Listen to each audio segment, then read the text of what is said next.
जय माता जी की। दोस्तों कैसे हैं आप? कमाल, शानदार, गजब, ऐसे ही कमाल का ये पॉडकास्ट सीरीज जिसका नाम है परचम। हमारे साथ हैं ईश्वर सिंह जी। नमस्कार। स्वागत है आपका। मैं कई सारी चीजें आज पूछने आया हूँ आपसे। खास कर बात करूंगा मैं पैसों की सबसे पहले ही।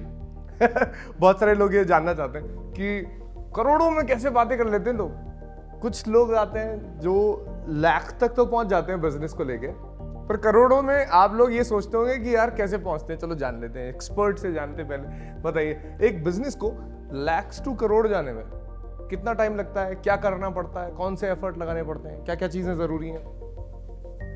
भाई देखो, इसमें ये है कि जो भी एंटरप्रेन्योर है, कोई भी बिजनेस हो, वो आपने बोला कि करोड़ की बातें करते हैं कि करोड़ तक जाना है, यहाँ तक जाना है। ठीक है, उनका एक एम है जाना। लेकिन कोई भी बिजनेस हो, आप पहले जाहिर सी बात है 1000 से स्टार्ट करोगे, उसको लाख तक पहुंचाने का एफर्ट करो कि मैं लाख तक कैसे पहुंचाऊँ। अब अगर आप लाख तक पहुंचाए तो फिर 10 लाख तक कैसे पहुंचाऊँ। लेकिन मैंने सोच लिया कि 1 लाख से मुझे 1 करोड़ पहुंचाना है, वो पॉसिबल नहीं है। वो बातें हैं, बातें आप कितनी में करोड़ों की अरबों की कर सकते हो, उसमें कोई अपनी जबान है। कितना फैलाओ, कौन मना करने वाला है। लेकिन अगर आपको एक्चुअल में काम करना है तो आप सबसे पहले रूट पे काम करो कि अपनी रूट क्या है, कि मैं इस बिजनेस को मैं क्या 1 लाख तक लेके जा सकता हूँ, 1 लाख से मैं 10 लाख तक लेके जा सकता हूँ, ये 10 से 20, 20 से 30। 1 करोड़ या करोड़ों, ये बहुत दूर का जो बहुत दूर की एक जर्नी है, जिसको आप अपन करोड़ बोलना बहुत इजी है, बट करोड़ तक पहुँचना बहुत टफ है। इसलिए अपने रूट पे काम करो, रूट से स्ट्रॉन्ग बनो, और अपने जो माइलस्टोन है, पहले छोटे छोटे माइलस्टोन को कवर अप करते जाओ, देन आप बड़े माइलस्टोन पे जाओ। छोटे छोटे करोगे, 1 से 2 जाओगे, 2 से 5 जाओगे, 5 से 10 जाओगे, तो मैं बोलता हूँ करोड़ तक भी आप पहुँच जाओगे। लेकिन अचानक करोड़ों की बातें करना, इसलिए आधे से ज़्यादा स्टार्टअप तो अपने आप को ऐसे ही वो माइनस में कर लेते हैं कि मुझे 1 करोड़ पे जाना है, मुझे 5 करोड़ करने हैं। वो 5 करोड़ के चक्कर में वो बोलते हैं ना, ख्याली पुलाव, वो अपने मन में रहते हैं कि मैंने 5 करोड़ कर लेना है, मुझे तो ये चीज़ ले लेनी है, मैं तो मर्सिडीज जानी है, मुझे यहाँ फ्लैट लेना है, मुझे वो करना है। लेकिन वो क्या करता है कि मुझे फ्लैट लेना है, मुझे कार लेनी है, मुझे ये लेना है, बट उसने ये नहीं सोचा कि मैं करोड़ तक पहुंचूंगा तो मैं मेरे बिजनेस में, यहाँ मैं अपने बिजनेस में इन्वेस्ट करूंगा, मुझे इस जगह अपने टेक को स्ट्रॉन्ग करना है, या मुझे ये इस तरह की टीम मुझे चाहिए होगी। अगर वो उस पर फोकस करे तो वो करोड़ के अरब में भी जा सकता है, कोई बड़ी बात नहीं है। सही बात। इन्वेस्ट करे अपने बिजनेस में, इन्वेस्ट करे वो, चाहे वो सोच हो, क्योंकि सबसे बड़ी इन्वेस्ट तो अपनी सोच ही होती है। आपने वो अगर आपने लगा दी, देन उसके बाद में वैल्यू ऐड करना कोई बड़ी बात नहीं। आप सबसे पहले अपनी सोच को ऐड करो ताकि आपका बिजनेस बड़ा बनता जाए। तो मैं यही बोलूँगा कि ख्याली पुलाव बनाने से बढ़िया है आप अपने बिजनेस में काम करो, बिजनेस को आगे बढ़ाओ, और बिजनेस में वैल्यू ऐड करो अपनी सोच की, तो ऑटोमेटिकली वो रन करेगा।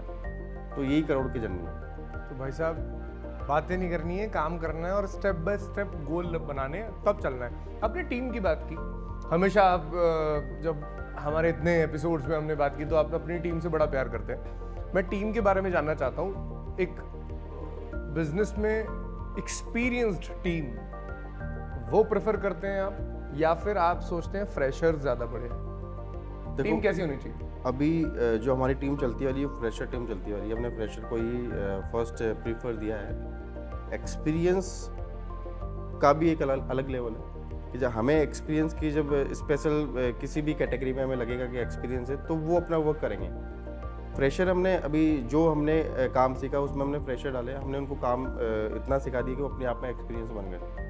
उनके अंडर में हम कोई कैंडिडेट लगाते हैं फ्रेशर, वो उनको इतना सिखाते हैं कि वो 2, 3, 4, 5 महीने बाद वो एक्सपीरियंस वाले बंदे बन जाते हैं, खुद ही हो जाते हैं। लेकिन एक आपको बड़ा काम करना है, आगे तक पहुंचना है, तो कभी ना कभी आपको एक्सपीरियंस टीम भी लानी होगी, जिससे वो काम 5 गुना स्पीड में बढ़े। तो एक्सपीरियंस का अलग एक मैटर है कि आपको कहाँ उनको लेके आना है, और फ्रेशर का अलग है। दोनों मिलके काम करेंगे तो आपका बिजनेस काफ़ी बड़ा और काफ़ी फास्ट काम करेगा। यानी कि जिस लेवल पे एक्सपीरियंस की जरूरत है, आप उस जगह एक्सपीरियंस होना चाहिए आपके पास टीम में, और जिस जगह काम करवाना है वो तगड़ा ज़ील होनी चाहिए, क्योंकि फ्रेशर्स में वही होता है। फ्रेशर एक कोरा कागज है, उस पर आप कुछ भी लिखोगे वो वैसे ही समझेगा। आपने एक प्लेन पेपर पे आपने कुछ भी लिख दिया, वो सबको समझ में आना है, लेकिन आपने एक भरी हुई बुक में या कोई किसी को समझ में नहीं आना। तो कोरे कागज पे आप कैसा भी लिखो, वो उस चीज़ को समझ लेगा और उस चीज़ को एक्सेप्ट कर लेगा, और उसी वे में वो काम करेगा, और बहुत स्पीडली काम करेगा, भग के काम करेगा। बोलते हैं ना कि उसको आप जैसे चाहो वैसा बना सकते हो। नया खून है, शुरुआत है। तो नया बिजनेस भी अगर आप कर रहे हैं और टीम चूज करते हैं, तो कोशिश कीजिए आप जिस हिसाब से, जिस पेस पे, जिस तेजी से काम करना चाहते हैं, आपकी टीम भी उस तेजी से काम करे। ऐसी टीम लें एक्सपीरियंस की ज़रूरत होती है तो एक्सपीरियंस इंसान को ले, और फ्रेशर्स की ज़रूरत जहाँ आपको लगती है कि नहीं मुझे लेना है तो उनको ले, क्योंकि वो बड़ा अच्छा काम करते हैं। अच्छा, बहुत सारे लोग ये चाहते हैं, जैसे हमने पहले बात की पिछले एपिसोड में, कि फंड बहुत ज़रूरी होता है, फंड कैसे लेके आए, ये सब। फंड रेज करने में कौन कौन से टिप्स आप देना चाहेंगे जो नए एंटरप्रेन्योर हैं उनको, कि ऐसे फंड रेज होता है? बिजनेस बना लिया, छोटा मोटा अच्छा काम होने गया, उनका पेस भी अच्छा है, टीम भी अच्छी है, बट फंड की जरूरत पड़ गई, अब कैसे लें? टिप्स बताइए। ये कॉमन एक जो एक क्वेश्चन है कॉमन चलता हुआ आता है कि फंड रेज कैसे करें।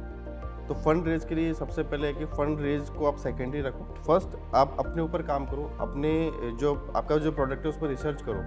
कोई भी इन्वेस्टर है, किसी भी कैटेगरी का इन्वेस्टर है, वो किसी भी कैटेगरी में इन्वेस्ट करेगा, सबसे पहले देखेगा कि इसने इस पर रिसर्च कितना किया है, ठीक है। उसके बाद में इसका जो फाइनेंस कैसे मैनेज कर रहा है, इसका टीम कैसी है, ठीक है, इसका पिच डे कितना रेडी कैसे इसने रेडी किया है। तो ये सारी चारों पांचों चीज़ें होती है कि इन्वेस्टर के साथ इन्वेस्टर तक पहुंचने के लिए आपको ये चीज़ रेडी करनी होती है, क्योंकि इन्वेस्टर आपका टीम मैनेज भी देखेगा, इन्वेस्टर आपका वर्क प्रोफाइल भी देखेगा, आपका काम करने का तरीका भी देखेगा। आपको इन्वेस्टर को फॉलो भी करना होगा कि मैं इस इन्वेस्टर को फॉलो कर रहा हूँ। ऐसा नहीं कि आप इन्वेस्टर के पास में गए, उसने पैसा निकाल दिया।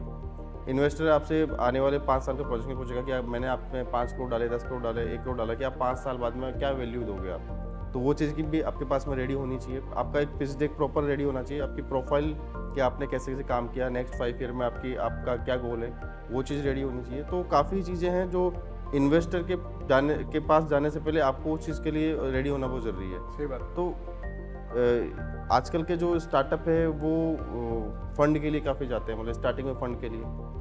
मेरा तो ये मानना है कि आप जब तक अपना वैल्यू इतना ऐड ना कर लोगे, अभी जैसे हम फंड के पास में गए नहीं अभी तक, हमने सेल्फ फंड इतना कर लिया कि हमें इन्वेस्टर की भी जरूरत नहीं है। क्यों? क्योंकि हमने हमारे काम को समझा, हमने रिसर्च की और हमने जो पैसा कमाया अपने वर्क में इन्वेस्ट कर दिया। तो हमें वहाँ तक जाने की भी नौबत ही नहीं आई। जब नौबत आएगी जब हम देख लेंगे। लेकिन अभी हमें लगता नहीं है कि इनिशियली कि आपको फंड की ज़रूरत है। आप काम करो, पैसा बनाओ, 10, 20, 50 करोड़ तक तो मुझे, अगर आपका सर्विस सेक्टर है तो आप वैसे भी कर सकते हो।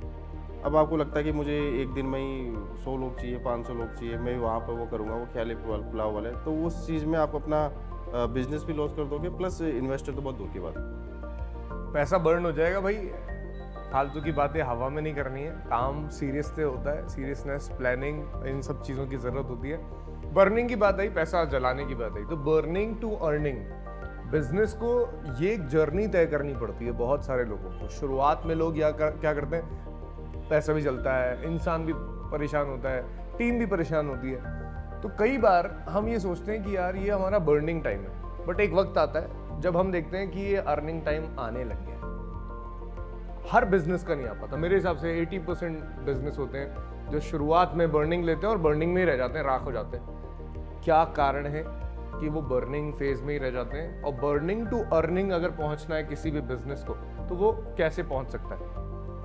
देखो, यहाँ बर्निंग को मैं 2 तरीके से मैं खुद जज करता हूँ कि स्टार्टिंग में आपको बर्निंग करनी है तो आप पैसों की बर्निंग ना करके अपनी टीम के साथ में खुद की बर्निंग करो। आप मेहनत करो उतनी।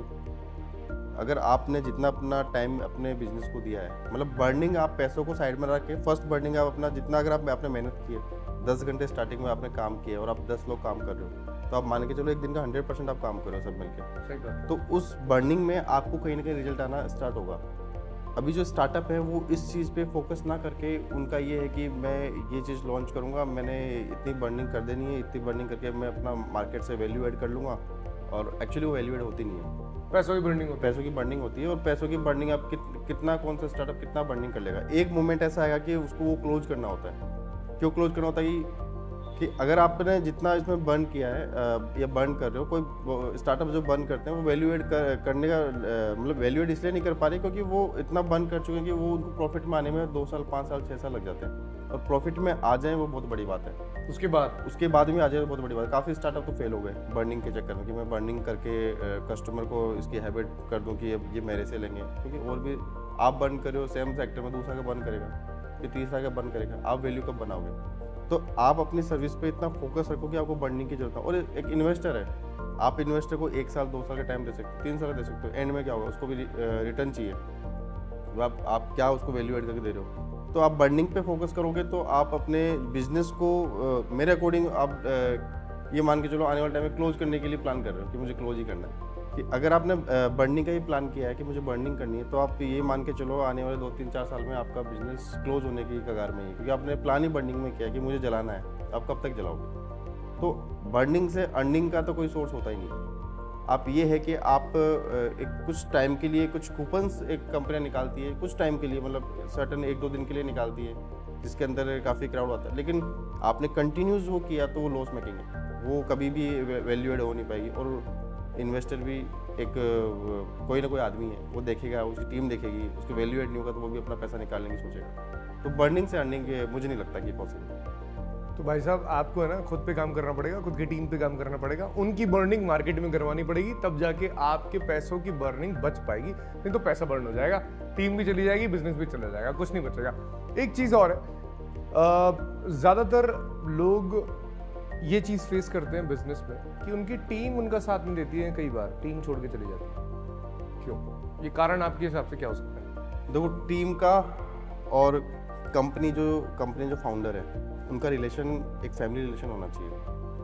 अगर आपने बॉस वाला एटीट्यूड अगर अपनी टीम के बीच में, या कोई भी बॉस वाला एटीट्यूड अपनी टीम के बीच में लेकर आ जाता है, तो एक वो काफ़ी गैप रहता है बीच में, कि टीम अपने मन की बात आपको नहीं बता पाएगी कि मुझे काम कैसे करना है, या फिर आप अपनी मन की बात नहीं बोल सकते, क्योंकि ये गैप स्टार्टिंग में ये गैप हमें कभी नहीं होना चाहिए। काफ़ी बड़े कॉर्पोरेट्स हैं जो इस चीज़ में, जैसे अपन टाटा ग्रुप की बात करें, वो आज लेजेंड है इस चीज़ में। उनका आप देखोगे उनका गैप बहुत कम है, इसीलिए आज वो चल रहे हैं। इतने एम्प्लॉयज़ हैं, लाखों में एम्प्लॉयज़ हैं उनके। तो टीम के अंदर अपना जो गैप है उसको कम कर दो, उनके बीच में रहो, उनकी बातें समझो, वो काम कैसे कर रहे हैं वो आप देखो। आपने कुछ नया सीखा है तो वो दो। मैं एक टीम की एक छोटी सी कहानी बताऊँ हमारी टीम की। हमारी टीम में 3 कैंडिडेट हैं। पिछले 1.5 साल में एक के तो रिसेंटली फादर एक्सपायर हुए और 2 के लास्ट ईयर एक्सपायर हो गए थे। आप यकीन नहीं करोगे, 12 दिन होने के बाद में फर्स्ट कैंडिडेट ऑफिस में आ गई काम करने के लिए।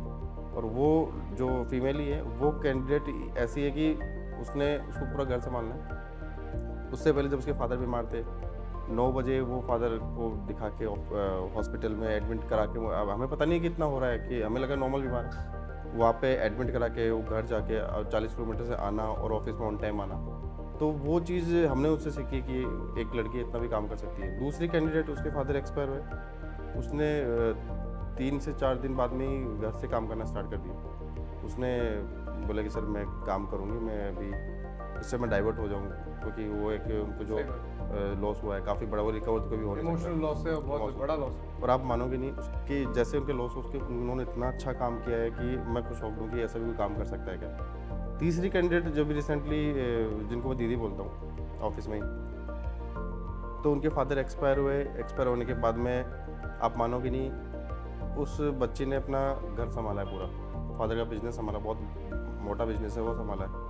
और अभी हम जब बाहर थे 2-3 दिन पहले ऑफिस भी आके गई है, ऑफिस का भी काम संभाल रही है। अब मुझे बोलती है कि सर मुझे 2 काम संभालने हैं, पापा का भी संभालना है और ऑफिस भी संभालना है। तो ये जो हमने मेंटेन किया, हमने एम्प्लॉय को एम्प्लॉय नहीं समझा, हमने एक फैमिली समझा कि वो फैमिली है, उनके बीच में रहना ज़रूरी है, उनके साथ बैठो आप, उनके साथ आप खाना खाओ। और हमारा तो ये कि स्टार्टिंग से हम टीम के साथ में खाना खाते हैं। तो बोलते ना कि खाना खाने में जो रिलेशन मेंटेन क्या एक डेवलप होता है, वो किसी चीज़ में नहीं है। आप आराम हंसी मजाक कर रहे हो, खाना खा रहे हो, चाय पी रहे हो, ये कॉमन चीज़ लगती होगी आपको, बट जब आप ये लाइफ आप जब जियोगे ना, तो इसमें मज़ा ही अलग है। तो टीम को ऑटोमेटिक टीम डेवलप हो जानी है, आपकी टीम आपकी रेस्पेक्ट करेगी, और मैं बोलता हूँ वो 100 नहीं, वो 1000 टाइम एक्स्ट्रा वर्क करेगी, खुद के लिए भी करेगी, कंपनी के लिए, अपने लिए करेगी, मतलब वो एक कंपनी फैमिली के लिए काम करेगी। तो ये मेरा मानना ही है। मैंने तो इसी फॉर्मेट में काम किया है और इस फॉर्मेट को ही लाइफ टाइम में फॉलो करूँगा। क्या बात। और मैं चाहता हूँ कि सभी इस चीज़ को फॉलो करें, देखें एक बार करके। हाँ, रिजल्ट आता है तो बहुत ही अच्छी चीज़ है।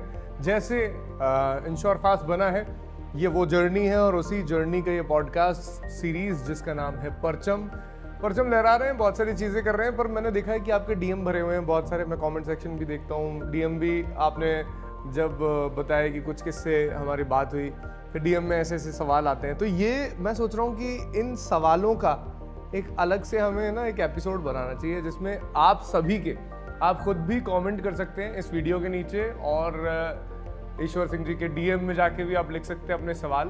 उन सारे सवालों को मैं अगली बार पूछने वाला हूँ आपसे, तो आप तैयार रहिएगा इन जनता के सवाल आने वाले हैं। तो आप टाइप शुरू कर दीजिए और हम तब तक बात ही कर लेते हैं। थैंक यू सो मच, बहुत अच्छा लगा। इस कमाल के एपिसोड में बहुत सारी बातें सीखने को मिली हमें।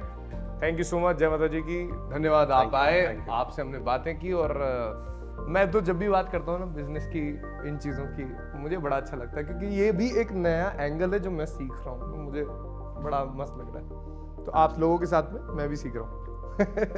Thank you so much, thank you. Thank you.